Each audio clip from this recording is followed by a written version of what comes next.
Today we're going to dive into two fundamental concepts that help us understand the interconnectedness of the world: coexistence and equilibrium.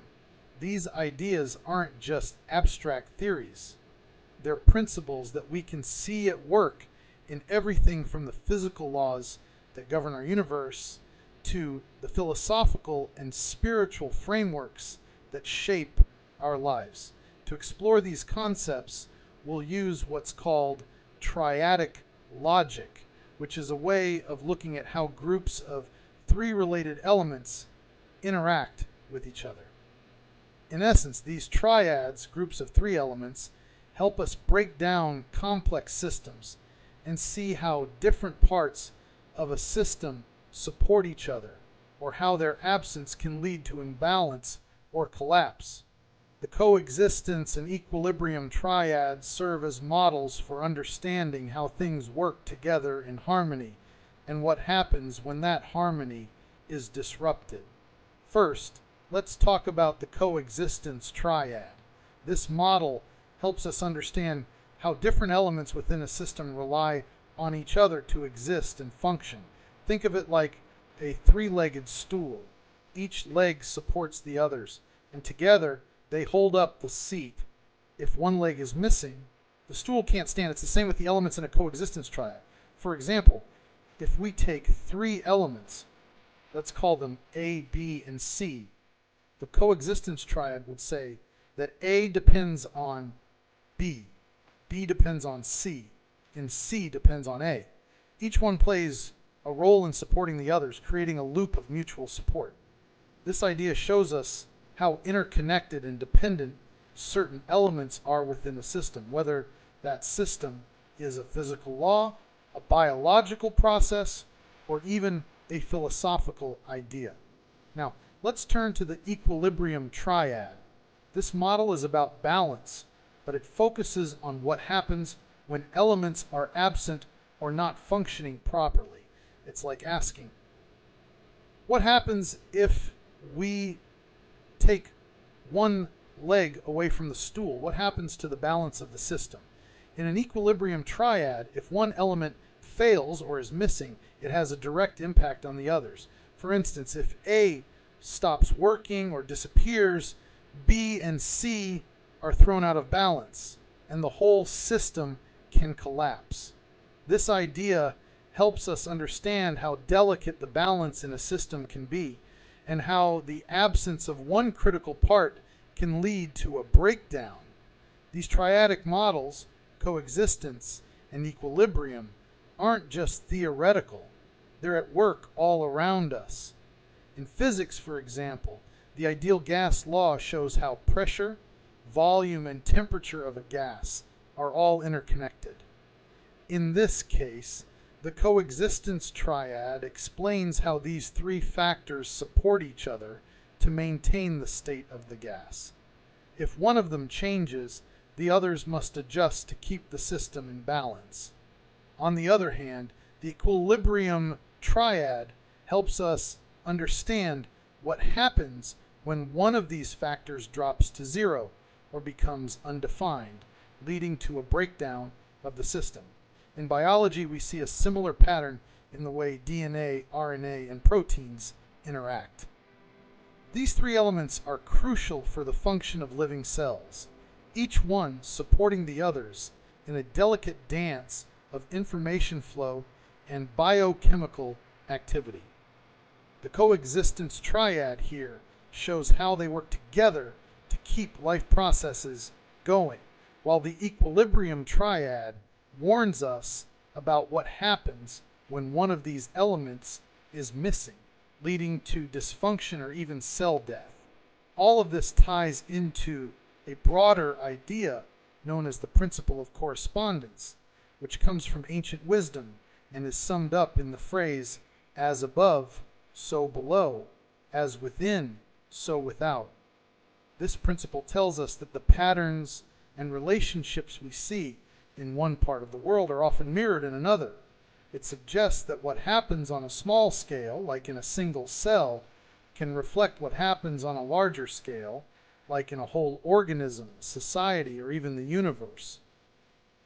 By using the ideas of coexistence and equilibrium, we can see how this principle of correspondence plays out across different domains.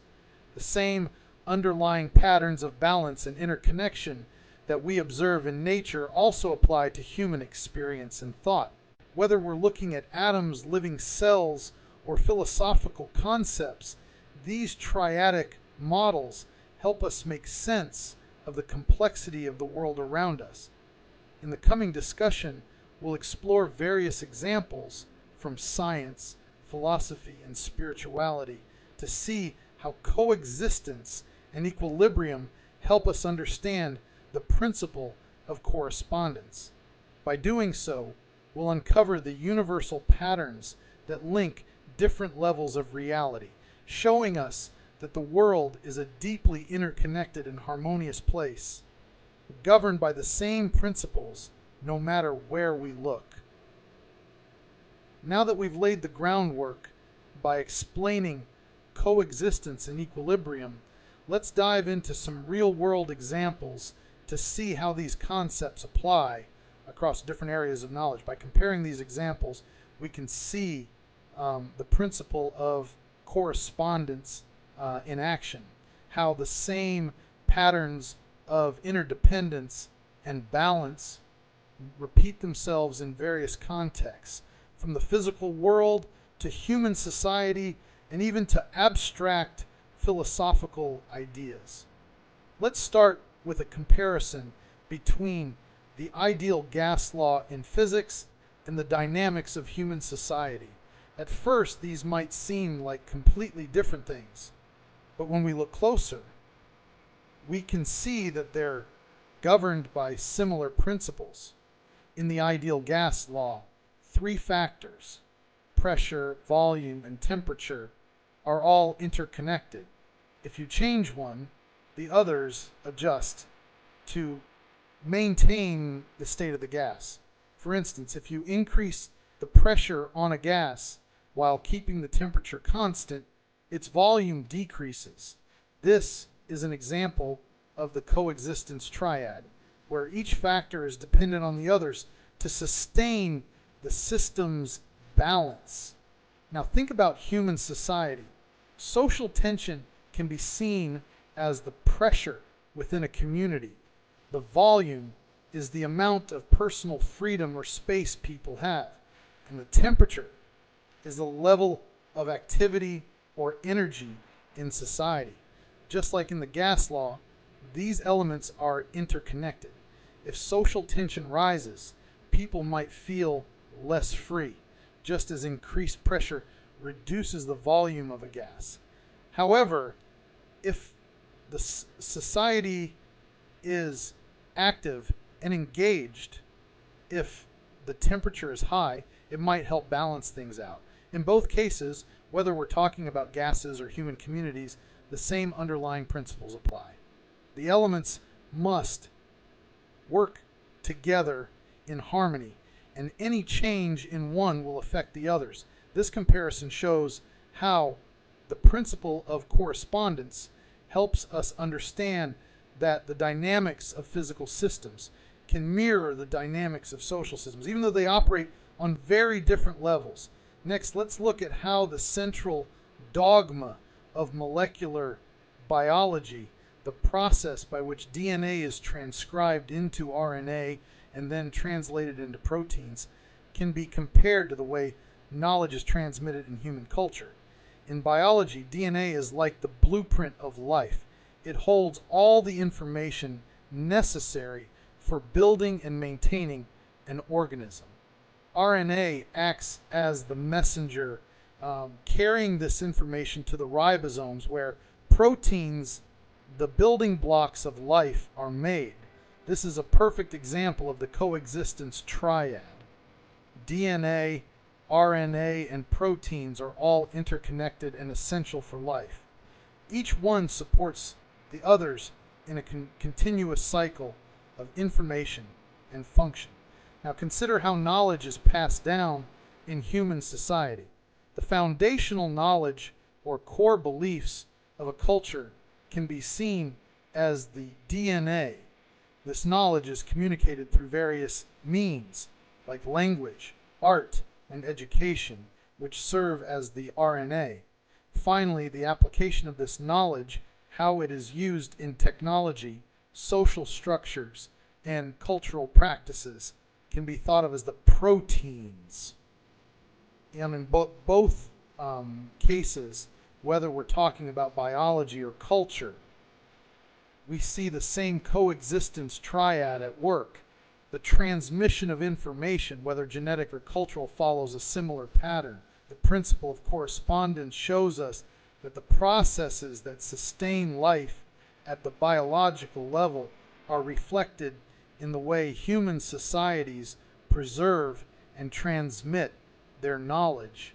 Let's move from biology to chemistry and consider the atom, which is made up of protons, neutrons, and electrons.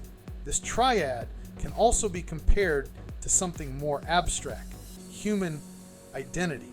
Protons are like the core of your identity, the central part of who you are that defines your character, much like protons define the identity of an atom.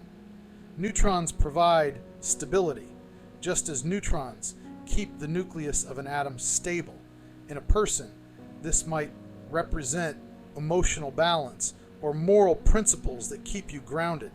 Electrons represent your outward expression, how you interact with the world around you, much like how electrons determine how atoms bond and interact with other atoms.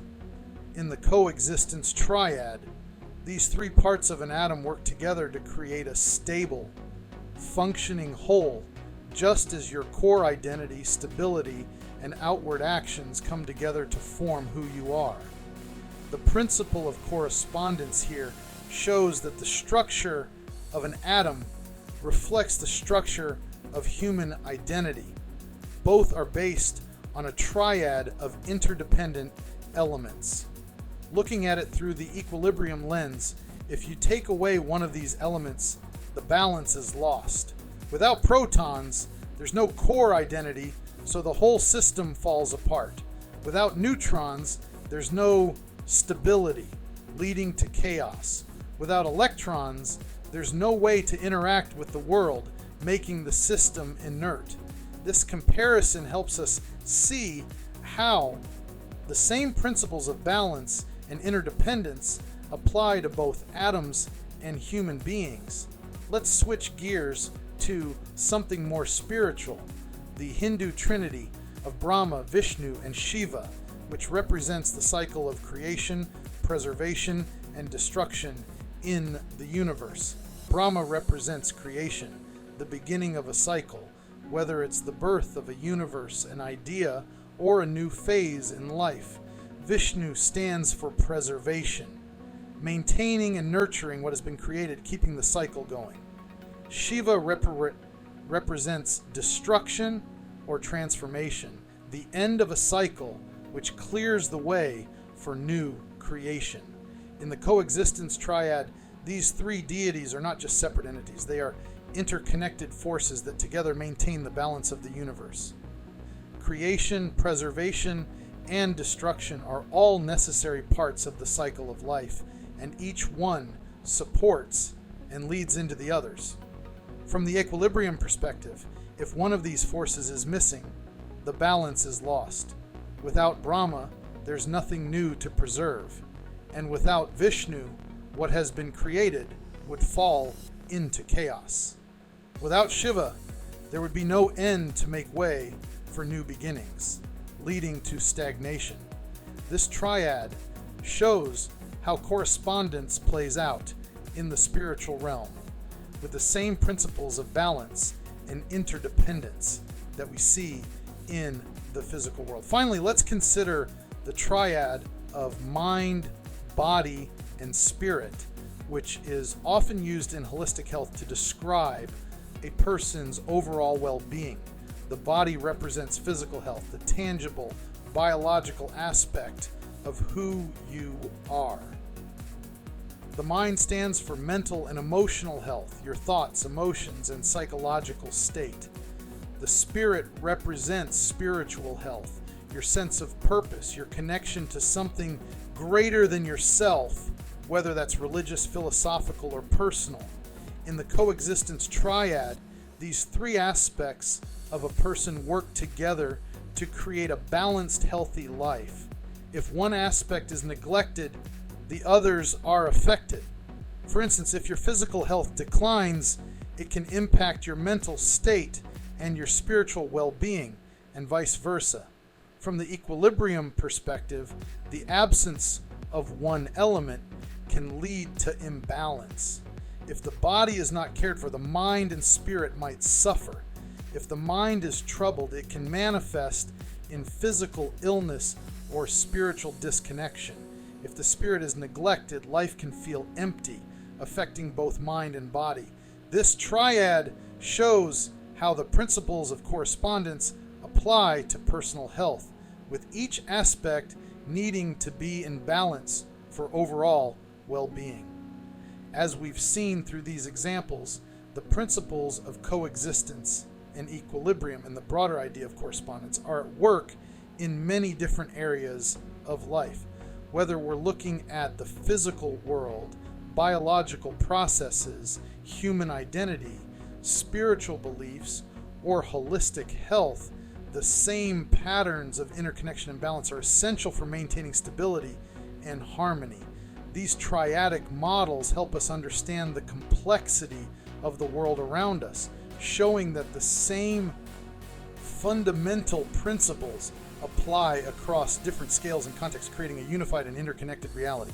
As we journey through the intricate webs of coexistence, equilibrium, and the principle of correspondence, a deeper understanding begins to emerge.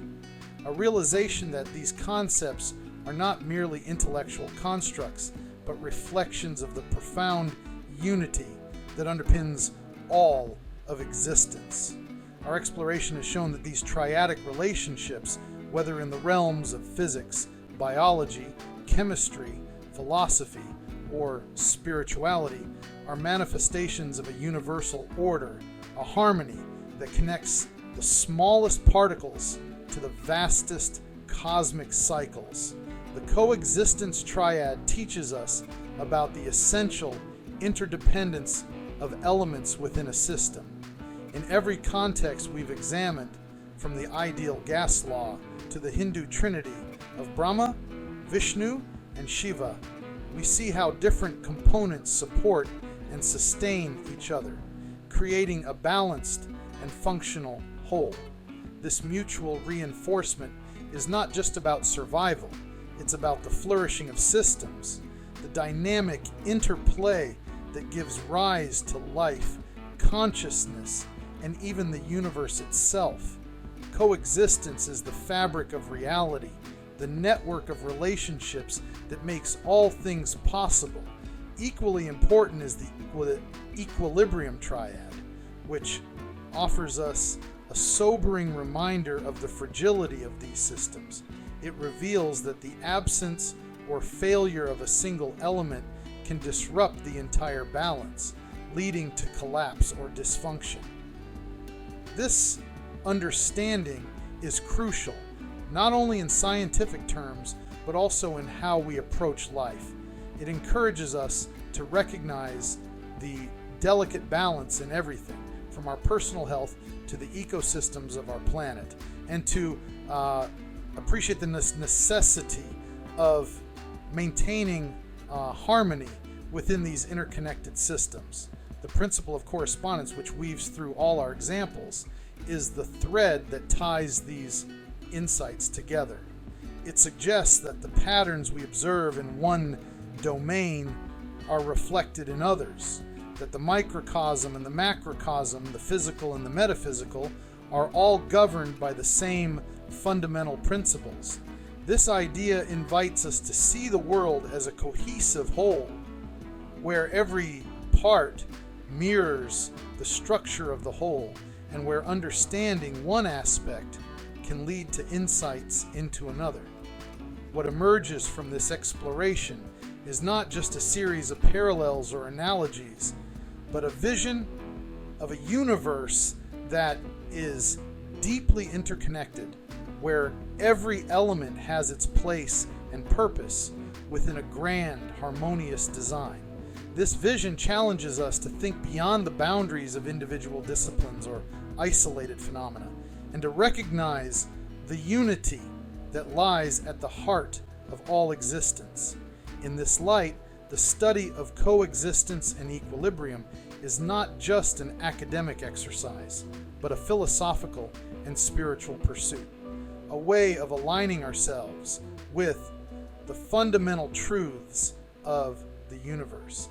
It reminds us that balance and harmony are not just desirable states, but essential conditions for the flourishing of life, consciousness, and all that we hold dear. As we conclude this exploration, we are left with a profound sense of reverence for the intricate and beautiful patterns that shape our world. These triadic models, whether they describe the interactions of gases, the flow of genetic information, the structure of atoms, or the dynamics of spiritual forces, are all reflections of the same underlying order. They point to a universe that is not random or chaotic, but deeply ordered, where everything is connected and where every part plays a role in the greater whole. In recognizing this, we are called to live in a way that honors this universal harmony, to seek balance in our lives, our societies, and our environment, and to contribute to the flourishing of the systems in which we are all participants. This is the deeper message of coexistence, equilibrium, and correspondence, a message that challenges us to align ourselves with the fundamental rhythms of the universe and to live in harmony with the world around us. Through the threads of existence, we wander wide, in webs where coexistence weaves its tale, a triad of forces, intertwined, where every part's essential, none too frail. From Brahma's breath to Shiva's silent rest, in balance, life finds meaning and its zest. Equilibrium whispers of fragility. A single flaw can tilt the cosmic scale.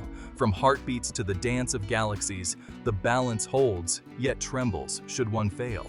In every breath, a lesson to be found, to guard the fragile harmony, profound. And correspondence speaks with mystic tone, a mirror held between the small and grand, in every atom, echoes of the throne, where cosmos and the soul together stand. The micro and the macro, one in kin, reflecting truths where outer meets within. So here we stand, in awe of nature's scheme, not separate, but part of this great weave, a vision of the universe's dream, where every thread its destined path must leave. In balance, we must find our destined role, to honor and to nurture every whole. For in these triads more than science sings, a song of unity, of life aligned, where wisdom from the smallest particle springs, and to the stars, our souls in flight inclined. So let us live in harmony's embrace, and walk this world with balance, strength, and grace.